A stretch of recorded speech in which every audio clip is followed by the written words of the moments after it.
I'm Emily Donovan. I'm 17 years old, and I've changed a lot over the last year.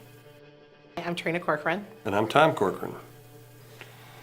And the first day of not normal was probably when Jameson was diagnosed with his cancer. Which was December 1st, 2000. Hi, I'm Ralph Soto. My dad, was taken away from me from a very young age, probably around eight years old.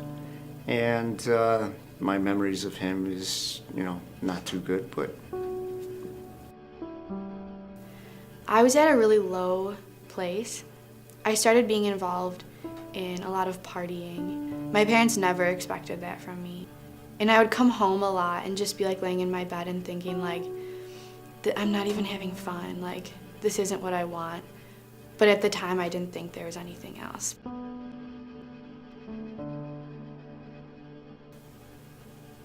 I got into a full-blown addiction of drugs, and my drug of choice was cocaine. I was hooked on cocaine a lot. 4 or 5 months before he passed, he made it clear. He came right out and made a statement that he was, if I recall, he said, Jesus gave him a hug, and he has to go and be with him.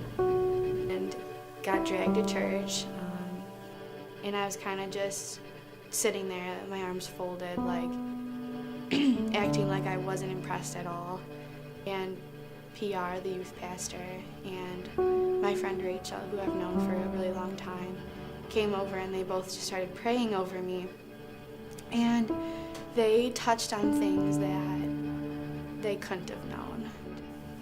So I put my arms out, didn't know what that meant, and was just like, God, if you're here, you have to show me.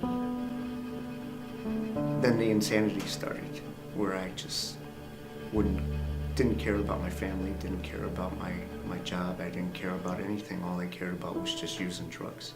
And my life was beginning to crumble.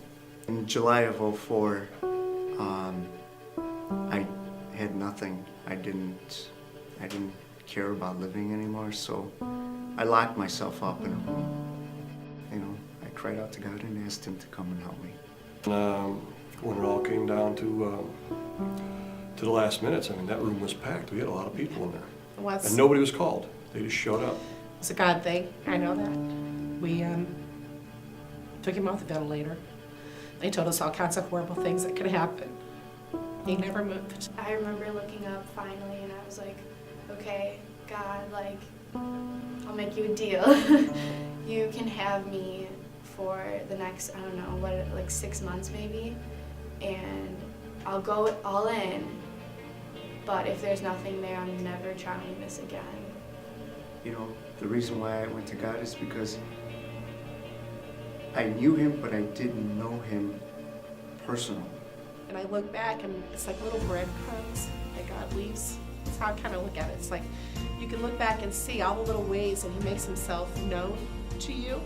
And I just take every one of them and I just cherish them.